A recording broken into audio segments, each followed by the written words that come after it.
रहने दिया जाए, उससे छेड़छाड़ ना किया जाए। और अगर कोई ऐसा करता है तो ये संवैधानिक मापदंडों के मूल्यों के विपरीत होगा और उसमें आपको 3 साल की सजा दी जाएगी। लेकिन सरकार, इसका मतलब है कि सरकार संवैधानिक मूल्यों को नहीं मानती है और ना ही उसके मार्ग पे चलने का उसका कोई विचार है, ना वो उसको फॉलो अप करने का कुछ उनका मापदंड है। अगर सचमुच में ये डिटर्मिनेट है, दृढ़ संकल्प है कि जिसका सही है, मंदिर गलत था, मस्जिद था, तो जो भी बौद्ध धर्म को मानने वाले उसके अनुयायी जिन जिन भारत के मंदिरों पे अपना क्लेम कर रहे हैं उनका भी वो निरीक्षण करा दें।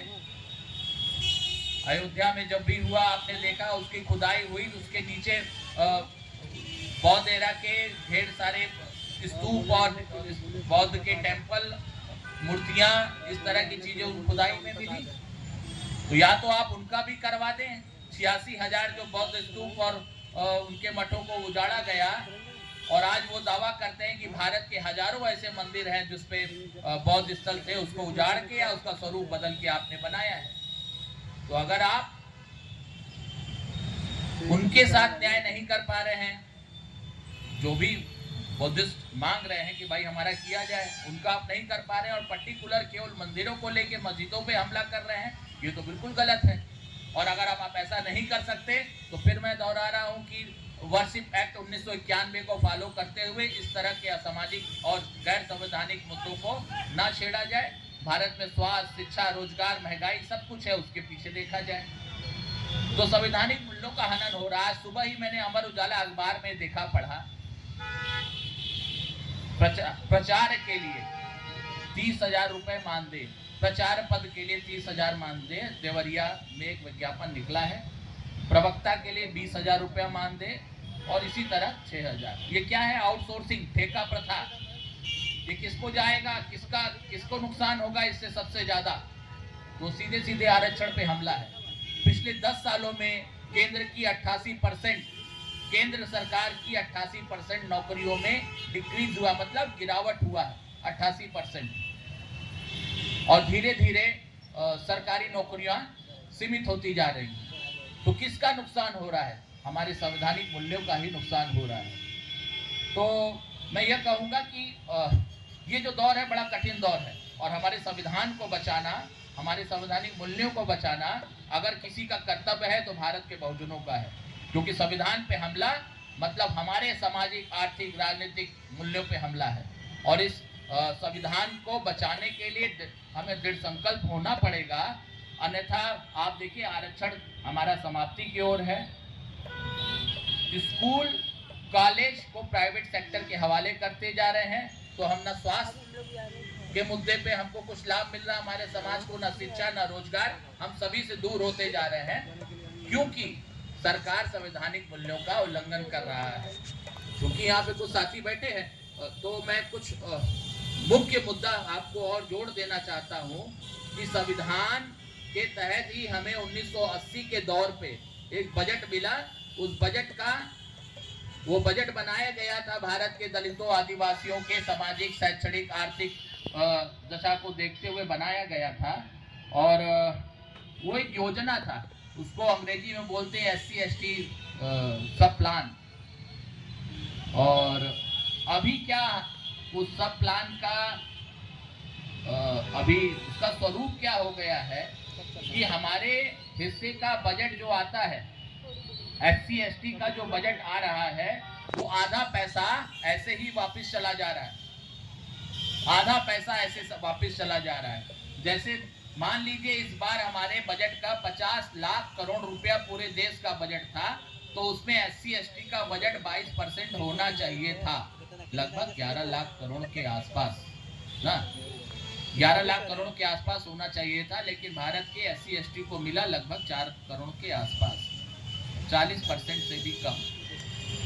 जितना बजट मिल रहा है उसमें से आधा वापस चला जा रहा है, और जो आधा बच रहा है, भारत में हमारी सरकारें कोई मेट्रो बना रही है, कोई बुलेट ट्रेन बना रही है, कोई पुलिस, बिहार में पुलिस थाने बनवा रहे हैं, मध्य प्रदेश में गौशाला का वो केंद्र बनवा रहे हैं, और उत्तर प्रदेश में पिछली बार जो कुंभ का लगा था आयोजन, उसमें 38,000 करोड़ रुपया हमारे आपके बजट का ही पैसा उत्तर प्रदेश की सरकार ने उस कुंभ में लगा दिया।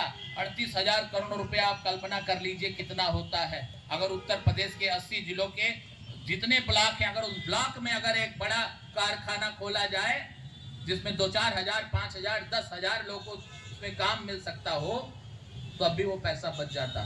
तो आपके बजट का पैसा सरकार अन्य मदों में बंदरबाट कर रही है। और हम दुख की बात यह है कि जैसे हमारे समाज में खासतौर से ग्रामीण ही समाज की बात करें, उनको मालूम है कि आरक्षण क्या है। हम सब जान चुके हैं, हमें मालूम है गांव-गांव SC/ST एक्ट क्या है। भले गांव वाले हरिजन एक्ट के नाम से बोलते हो उसको, लेकिन जानते हैं कि SC/ST एक्ट क्या है ना।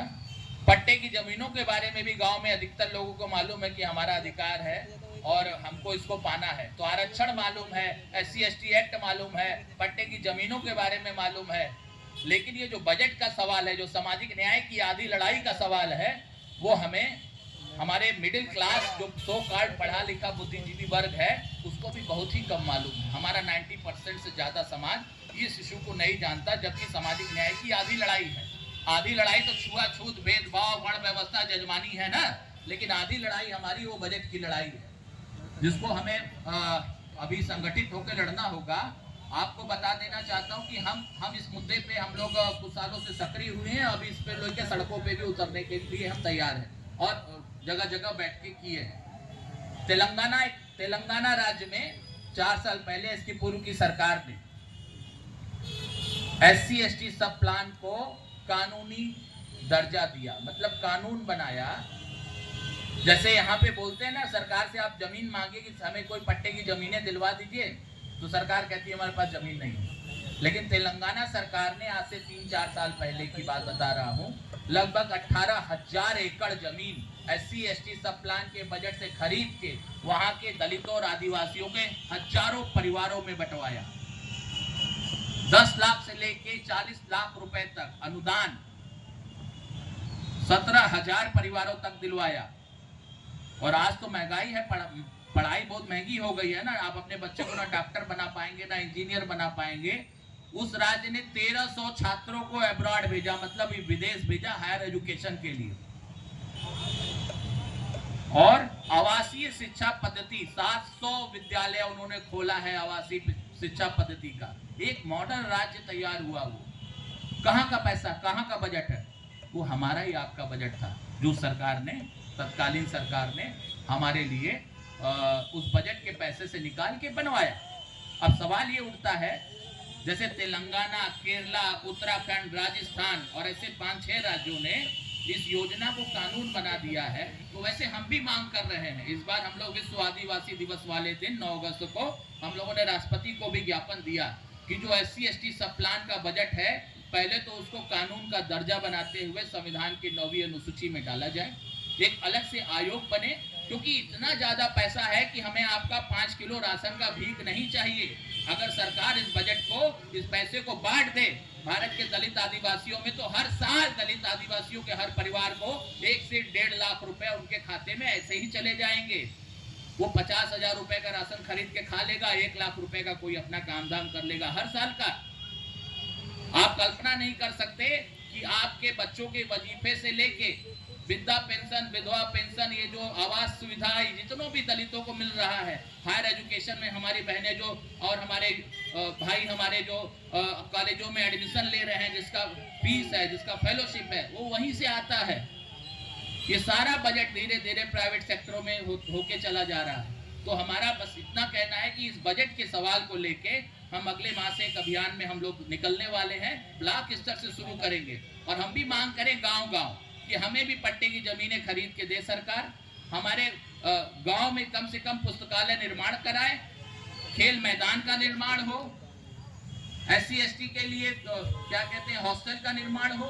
ऐसी योजनाओं को सरकार इम्प्लीमेंट करे। और ये ऐसे नहीं होगा जब तक इसको जन अभियान के स्वरूप ना देते हुए हम सरकार को घेराबंदी जब तक नहीं करेंगे, तब तक हमारे और आपके जो आर्थिक बजट है, आप हमारे आपके बच्चों के भविष्य के बजट पे, उनकी आर्थिक सवालों पे हमला है।